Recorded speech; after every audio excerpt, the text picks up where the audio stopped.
India voice, आपकी सोच, आपकी आवाज। खबर झारखंड में आप सभी का स्वागत।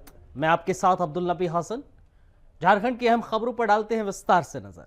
आजादी के बाद पहली बार मिजोरम में रेल सेवा शुरू होने जा रही है। प्रधानमंत्री नरेंद्र मोदी 13 सितंबर को बेराबी सेरंग रेलवे लाइन का उद्घाटन करेंगे, जिससे आइजोल रेलवे मानचित्र पर अपनी जगह बनाएगा। ये करीब 51.38 किलोमीटर लंबी रेल परियोजना केंद्र की एक्ट ईस्ट पॉलिसी का हिस्सा होगी। इसका उद्देश्य उत्तर पूर्व में संपर्क और आर्थिक एकीकरण को मजबूत करना है। नई लाइन आइजोल को असम के सिलचर और पूरे देश से जोड़ेगी। इस तकनीकी चमत्कार में कुल 48 सुरंगें, 55 बड़े और छोटे 87 पुल बनाए गए हैं। खास बात यह है कि पुल की संख्या 196 की ऊंचाई 104 मीटर होगी, जो दिल्ली के कुतुब मीनार से भी ऊंचा होगा। इस परियोजना से मिजोरम को देश की मुख्य धारा से जोड़ने के साथ साथ पूर्वोत्तर में व्यापार और पर्यटन को भी नई दिशा मिलेगी। सेरंग प्रोजेक्ट का समय पर संपन्न होना एक बहुत ही बड़ी उपलब्धि है रेलवे के लिए, क्योंकि ये काफ़ी चुनौतीपूर्ण प्रोजेक्ट था और खासकर इसके साथ साथ मिजोरम नॉर्थ ईस्ट का चौथे राज्य ऐसे बन गया जिसका कैपिटल भी हम लोग देश का बाकी राज्यों से, देश का राजधानी से हम लोग जोड़ सके हैं इस प्रोजेक्ट का कंप्लीट होने से। तो इस प्रोजेक्ट लगभग 2015 से आप इसका फाउंडेशन स्टोन हुआ था 2015 में एंडिंग में, तो अभी 2025 चल रहा है, तो लगभग 10 साल में इसका कंप्लीशन हो चुका है, रेडी है ओपनिंग के लिए। तो ये प्रोजेक्ट आप देख सकते हैं, सारी ग्रीन वैलीज़ है, हिल्स काफ़ी ऊंचा है, तो इसमें लैंडस्लाइड प्रोन एरियाज़ बहुत है। तो लैंडस्लाइड को कम करने के लिए हम लोग इसमें ज़्यादा से ज़्यादा टनलिंग और ज़्यादा से ज़्यादा ब्रिज का उपयोग किया है, जैसे लैंडस्लाइड कमती हो। तो टनलिंग टोटल 51 किलोमीटर सेक्शन में यहाँ में टनल है, लगभग 13 किलोमीटर टनल है, बाकी ब्रिजेस है, बाकी ट्रैक नॉर्मल ट्रैक्स है। तो टनलिंग से हम लोग को उम्मीद है कि लैंडस्लाइड का जो प्रॉब्लम है उसको हम लोग कम कर सकेंगे और ये जो रास्ता है नया रेलवे लाइन वो ज़्यादा स्टेबल और रिलायबल होगा। झारखंड विधानसभा मानसून सत्र का तीसरा दिन हंगामेदार होने के आसार दिख रहे हैं। सत्ता पक्ष और विपक्ष दोनों ही अपने अपने मुद्दों को लेकर प्रोटेस्ट कर रहे हैं। मुख्य विपक्षी दल बीजेपी ने सूर्या हसदा एनकाउंटर और रिम्स की नगड़ी जमीन विवाद को लेकर सदन में विरोध जताया। वहीं सत्ता पक्ष इंडिया गठबंधन ने केंद्र सरकार के 130वें विधेयक संशोधन और एसआईआर स्पेशल इंफ्रास्ट्रक्चर रीजन को लेकर विरोध प्रदर्शन किया। सदन के बाहर भी दोनों पक्षों के प्रदर्शन जारी रहे, जिससे सत्र में हंगामा होने की संभावना बनी रही। लोकतंत्र है, कोई तानाशाही राष्ट्र नहीं है। ये हमारे पुरखों ने खून बहाकर, जान की कुर्बानी देकर इस देश को लोकतांत्रिक देश बनाया है, जिसमें जनता को सबसे महत्वपूर्ण अधिकार दिया गया है कि उनके एक मत से वे लोग अपना सरकार को चुनते हैं। और एसआईआर के माध्यम से इस अधिकार से वंचित कर रहे भाजपा, इसका हम विरोध कर रहे हैं। एक बात बताइए, राहुल गांधी और उनका खानदान खानदानी चोर है। जो खानदानी चोर हो वो शोर मचा रहा है। कहावत है ना, चोर बचाए शोर। तो ये खानदानी चोर वाले शोर मचा रहे हैं और जितने चोर मौसेरा भाई है सभी इंडियन गठबंधन के हो गए हैं। कौन ध्यान दे रहा है उस पर? सूर्या हसदा को बोल दिया कि एकदम शार्प शूटर था अपराधी का।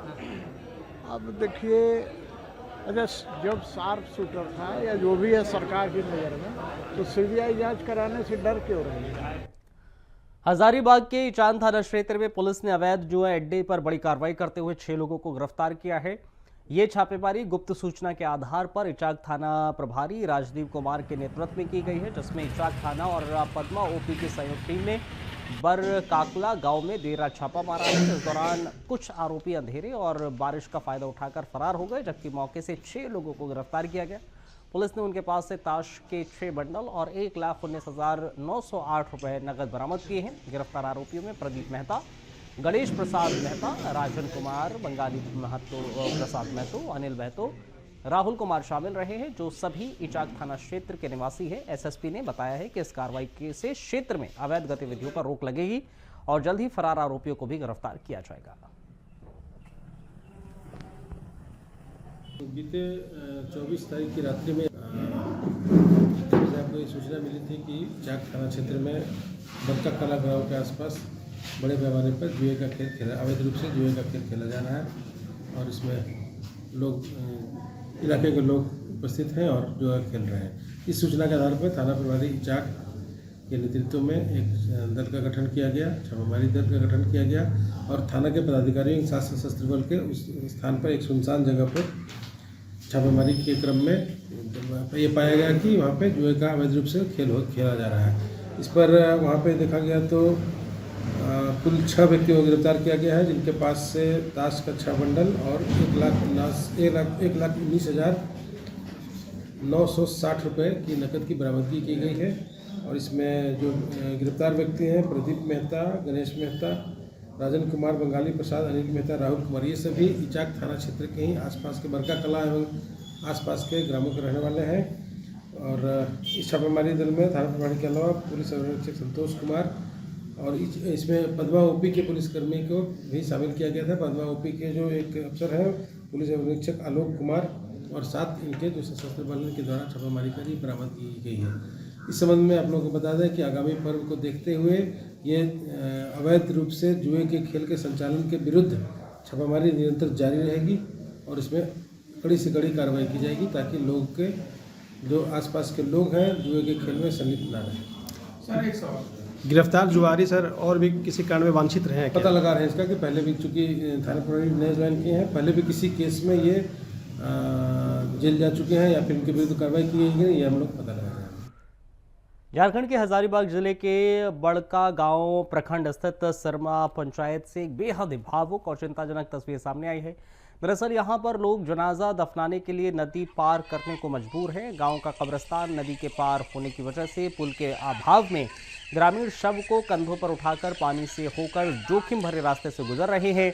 बरसात के मौसम में तेज बहाव और फिसलन से यह रास्ता और भी खतरनाक होता जा रहा है, जिससे हादसे की आशंका बनी हुई है। ग्रामीणों का कहना है कि उन्होंने कई बार पंचायत, प्रखंड और जिला प्रशासन से पुल के निर्माण की मांग की है, लेकिन अब तक कोई समाधान नहीं मिला है। ये स्थिति न केवल विकास के दावों पर सवाल उठा रही है, बल्कि ये भी सोचने पर मजबूर करती है कि आखिर कब तक ग्रामीणों को अपने प्रियजनों की अंतिम विदाई जैसे खतरनाक रास्ते से करनी पड़ेगी।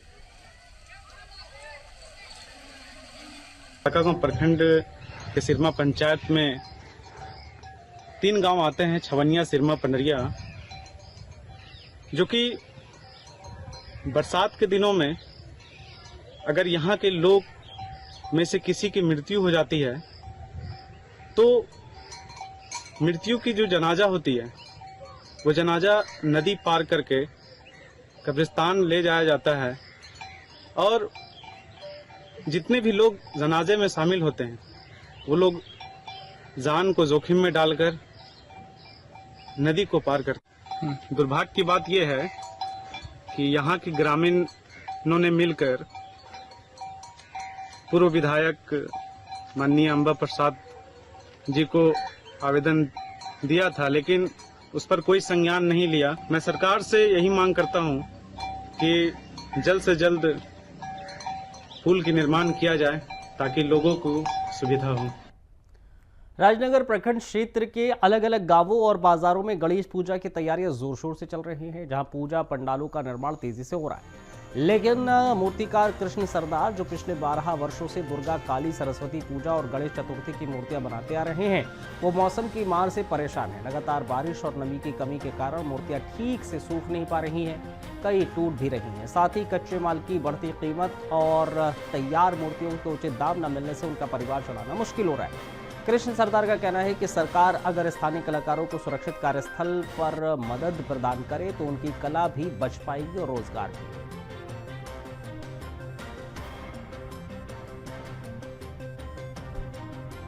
बहुत ही कम है, बारिश के चक्कर में कम ही बनाए मूर्ति, और घर भी हमारा कच्चा मकान है, इसीलिए यहीं पर बनाते हैं मूर्ति। हमारा रोजी रोजगार यही है, यहीं से हमारा चलता है सब कुछ, मूर्ति से ही। और इस बार तो बहुत कम बिक्री होगा। हाँ, इस बार बहुत कम बिक्री होगा क्योंकि बारिश के चक्कर में कम ऑर्डर आया है। और ये हमारा कब से कर रहे हैं मूर्ति बनाने का? 12 साल हो गया। क्या नाम है आपका? कृष्णा सरदार। हाँ? कृष्णा सरदार। जमशेदपुर के सेनारी थाना क्षेत्र के टिल्लू भट्टा से पुलिस ने अवैध गोली पिस्टल बनाने वाली मिनी फैक्ट्री का भांडाफोड़ किया है। पुलिस को सूचना मिली कि समीर सरदार और लखिंद्र सरदार के घर में आग्नेयास्त्र और गाजा रखे गए हैं। सूचना मिलते ही पुलिस ने छापेमारी की, लेकिन आरोपी फरार हो गए। हालांकि पुलिस ने उनके घर और गोदाम से लगभग 1 किलो गांजा बरामद किया है। कई मोबाइल और दस्तावेज और देसी कट्टा बनाने के उपकरण जैसे ग्रेडिंग मशीन, ड्रिलिंग मशीन और लैथ मशीन के 3 पार्ट बरामद किए हैं। इसके साथ ही रेडी किट्टा भी पुलिस ने जब्त किया है। एसएसपी ने बताया है कि आरोपी की तलाश जारी है। यह हथियार बिहार समेत अन्य क्षेत्रों में सप्लाई किए जाते थे। फिलहाल पुलिस दोनों आरोपियों की खोज में लगातार छापेमारी कर रही है।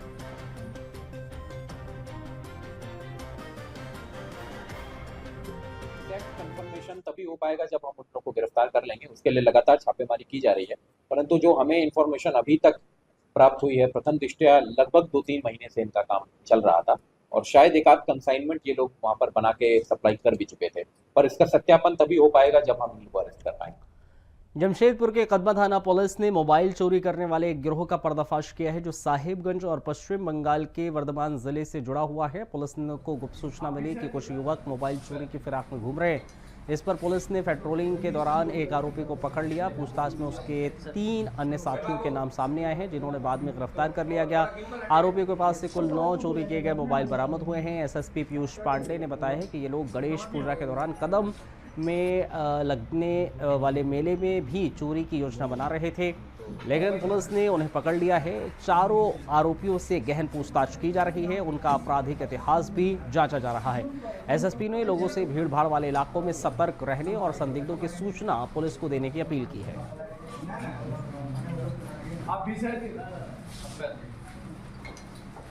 कदमा थाना क्षेत्र में अज्ञात चोरों के द्वारा घूम घूम कर मोबाइल चोरी को अंजाम दिया जा रहा है, तो उसके बाद इस पर तत्पर कार्रवाई करते हुए कदमा पेट्रोलिंग पार्टी के द्वारा एक चोर को पकड़ा गया, जिसके पास से 4 मोबाइल को बरामद किया गया।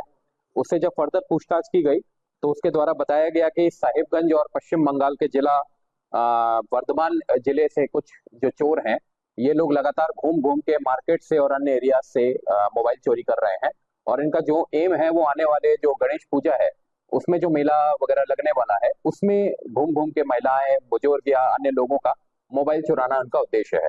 तो कुल मिला के इसमें 4 चोरों की गिरफ्तारी हुई है और 9 मोबाइल हम लोगों के द्वारा बरामद किया गया है। खबर गोड्डा से है, जहां पर सूर्य हांसदा एनकाउंटर मामले में झारखंड मुक्ति मोर्चा के सांसद विजय हांसदा ने पहली बार खुलकर बयान दिया है। उन्होंने कहा है कि इस मुद्दे पर झारखंड में कई तरह के सवाल खड़े किए जा रहे हैं और बीजेपी नेता लगातार आरोप भी लगाए जा रहे हैं। सांसद ने स्पष्ट किया है कि अगर किसी को घटना पर संदेह है तो जांच के लिए सरकारी एजेंसीज मौजूद हैं और ज़रूरत पड़ी तो दूसरी एजेंसीज से भी जांच कराई जा सकती है। सबसे अहम बयान में विजय हांसदा ने कहा है कि जिस सूर्य हांसदा को लेकर इतना विवाद खड़ा किया जा रहा है वो कोई निर्दोष व्यक्ति नहीं था। उसके खिलाफ कई थानों में गंभीर आपराधिक मामले दर्ज थे। उसकी गतिविधियों से आम जनता त्रस्त थी। उन्होंने बीजेपी पर आरोप लगाया है कि वो अपराधियों को संरक्षण देती रही है और अब राजनीतिक लाभ के लिए जनता को गुमराह कर रही है। झारखंड मुक्ति मोर्चा के सांसद के इस बयान से राजनीतिक विवाद और तेज हो चला है। जहां बीजेपी इस एनकाउंटर को फर्जी बता रही है, वहीं झारखंड मुक्ति मोर्चा का कहना है कि अपराधियों को नायक बनाने की कोशिश बर्दाश्त नहीं की जाएगी। अब देखना होगा बीजेपी इस तीखे बयान पर क्या प्रतिक्रिया देती है।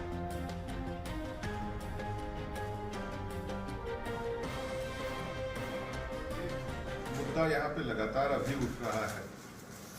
गोड्डा में एक मुद्दा यहाँ पे लगातार अभी उठ रहा है।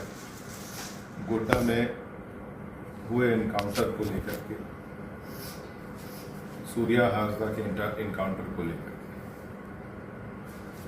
और इस पे कई नेताओं की बातें आई। बीजेपी और उनके नेताओं की तरफ से बहुत तरह की आरोप लगाए गए, लेकिन मुझे जहां तक समझ में आता है कि अगर कोई भी इस तरह की घटना घटती है और सवाल उठाए जाते हैं तो जांच करने के लिए सरकारी एजेंसियां भी, जैसे कि इस इंसिडेंट के बाद एसटी कमीशन की तरफ से एक जो है चिट्ठी निर्गत है और जांच का जो दारोमदार रहता है वो प्रशासन की तरफ से अगर कहें तो सीआईडी विभाग की रहती है और भी एजेंसी द्वारा जो है सरकार करा सकती है। लेकिन जिस व्यक्ति को लेकर के यहाँ पे बात हो रही है, अगर उसके पिछले सालों के या फिर कई सालों के रिकॉर्ड्स को आप देखिएगा, तो चाहे वो साहिबगंज हो, गोड्डा हो, आपका जाके कई थानों में केस दर्ज हैं और बहुत ही जघन्य अपराधों से संबंधित केसेस हैं और उसमें कई धाराएं हैं। और क्योंकि ईसीएल क्षेत्र हमारे राजमहल का वहां के नजदीक ये व्यक्ति बिलोंग करते थे और मैं वहां के जनता की बात आपको बता सकता हूं कि वहां के जनता त्रस्त थी। लगातार दबाव, एक्सटॉर्शन और कई तरह की वारदातें लगातार उस क्षेत्र में हुए जिनसे कि ये संबंधित रहे और केस हिस्ट्री रिकॉर्ड भी थानों का निकाल करके जिला के इससे जो है आप लोग देख सकते हैं। और ऐसे व्यक्ति को संरक्षण बीजेपी कई बार अपने माध्यम से टिकट दे करके उपयुक्त प्लेटफॉर्म देना, और अगर हम लोग लोकसभा के भी अगर जितने बीजेपी के नेता अगर देखेंगे, इतने 4 सीटेड नेताओं को उन्होंने जगह दिया है और जिन जिन लोगों पे उन्होंने आरोप लगाया, आरोप लगाने के बाद उन पे ईडी, इनकम टैक्स, सीबीआई का दबाव दे करके जैसे वो ज्वाइन किए उनको मंत्री तक भी बनाया, उप मुख्यमंत्री तक भी बनाया। और अभी जिस तरह से आप देख रहे हैं कि एक बड़ा मुद्दा चल रहा है एसआईआर का, वोट चोरी का, और बकायदा विथ एविडेंस जिस तरह से दिया गया है, ये दिख रहा है कि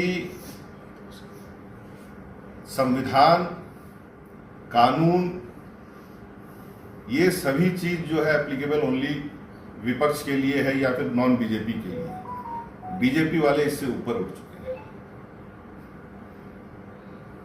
तो आज ऐसे व्यक्ति के पक्ष में जिस तरह से बीजेपी वाले बोल रहे हैं, वो स्पष्ट रूप से ये दिखाता है कि चाहे आप कोई भी गलती करें, आप अगर बीजेपी में हैं तो आप सही हैं।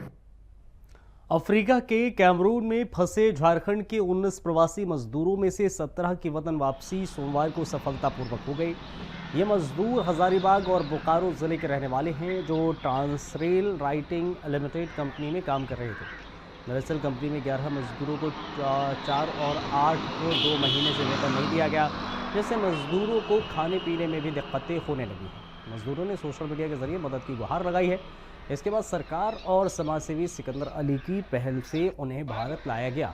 परिजनों ने सभी को धन्यवाद दिया है। सिकंदर अली ने कहा है कि रोजगार की तलाश में विदेश जाना मजबूरी है, सरकार को इससे निपटने के लिए नीति बनाना चाहिए। बाकी 2 मजदूर 26 अगस्त को लौटेंगे। कैमरून से 19 आदमी में से 17 आदमी का वतन वापसी हो चुका है और 2 आदमी का बहुत जल्दी वतन वापसी होगा। और इसके लिए हमारे झारखंड सरकार से और भारत सरकार से एवं हमारे समाज सेवी के सिकंदर अली भैया से हमारे तरफ से बहुत बहुत मैं आभार व्यक्त करता हूं। और हमारे इस प्रवासी मजदूर कार्यक्रम में जितने भी उपस्थित रहे उन लोग को मैं बहुत बहुत अपने तरफ से धन्यवाद देना चाहता हूं। इतना ही बोलकर मैं समाप्त करता हूं। जय हिंद, जय भारत। कैमरून में फंसे 19 मजदूरों में से 17 मजदूरों की घर वापसी हो चुकी है। मैं इसके लिए झारखंड सरकार एवं भारत सरकार को धन्यवाद देना चाहता हूं, जिन्होंने इस दुख के घड़ी में इन लोगों का साथ दिया। जमशेदपुर में महाराष्ट्र स्टाइल से गणपति की धूम देखने को मिलेगी। पगड़ी वाले गणेश प्रतिमाओं की डिमांड चरम पर है। जमशेदपुर में गणपति महोत्सव की तैयारियां अंतिम चरण में हैं। इस बार शहर में महाराष्ट्र की तर्ज पर गणपति पूजा का खास असर देखा जा रहा है।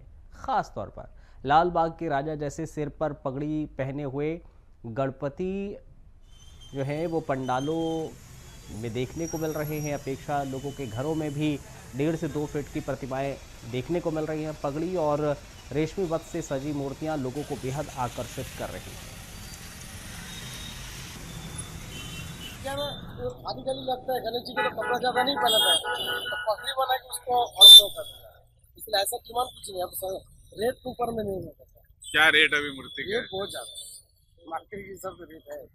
क्या क्या साइज होगा? जैसे इसमें है 500 का है, 800 का है, 1500 का है, हाईएस्ट 1500 है। कुछ बच्चे लोग कुछ बता रहे हैं कि कार्टून का थीम चाहिए या ऐसा कुछ। वो तो ऐसा अगर कोई बच्चा आएगा तो कार्टून हो, पेड़ हो, भगवान अगर झूला पे सोया हुआ वो भी चलेगा, कुछ भी चलेगा, मतलब मॉडिफिकेशन होना चाहिए।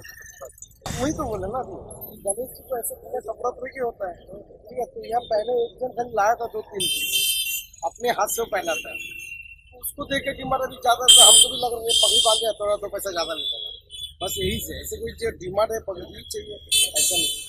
जमशेदपुर के रहने वाले रोशन कुमार नाम के युवक को अज्ञात अपराधियों ने रात तकरीबन 3 बजे लाठी डंडों से मारकर घायल कर दिया, साथ ही मोबाइल और पैसा भी छीन लिया। बताया जा रहा है कि रोशन कुमार पार्सल लेकर जा रहा था, तभी उस पर जानलेवा हमला किया गया। हालांकि अज्ञात के खिलाफ मामला दर्ज कर लिया गया है। दरअसल आपको बताते चले, अपराधियों की धरपकड़ और गिरफ्तारी की मांग को लेकर स्थानीय लोगों ने प्रदर्शन भी किया। न्याय दिलाने की मांग की जा रही है।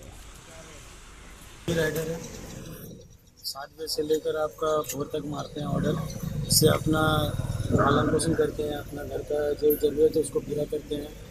और हम ये चाहते हैं कि हम मेहनत से पैसा कमा रहे हैं, ना ही हम किसी का छिनताई कर रहे हैं, ना ही चोरी कर रहे हैं, बेइज्जती कर रहे हैं, मेहनत से कमाई कर रहे हैं। उसके बावजूद भी आजकल के रात में जो लड़के लोगों ने आए दिन हर दिन का मतलब ये नियम बना हुआ है कि रात की रात मतलब कोई भी जा रहा, कंपनी से जा रहा हो या कहीं से भी जा रहा हो, अस्तूरा चाकू लेके मार दे रहा है, गला काट दे रहा है, ठोक दे रहा है, पैसा छीन ले रहा है, मोबाइल छीन ले रहा है। मेरे साथ भी यही हुआ, कल की रात की बात है, 1:30-2 बजे के करीब में स्प्रे लेके आया, मेरे आँख में छींट दिया। स्प्रे छींटने के बाद मेरे सर पर बोतल मार दिया, मेरा मोबाइल पर्स सब लेके चल गया लोग। किस जगह पे? ये आपको गाड़ा बासा रोड का बात है। जानते हैं किसी को? हाँ, सबको को जानते हैं, हम शकल दिखेगा सबको पहचान जाएंगे। लगभग कितने लोग हो गए? 8-10 लोग थे। क्या बोले थाना प्रभारी? थाना प्रभारी बोले कि कार्रवाई हो रहा है। पूर्व में आप लोग का किसी बात के लिए विवाद भी था क्या?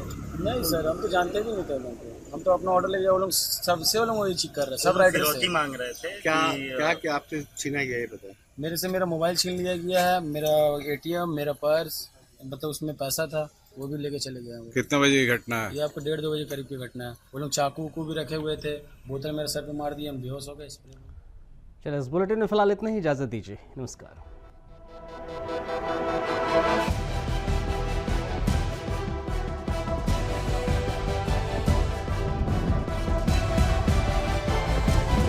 इंडिया वॉइस, आपकी सोच, आपकी आवाज।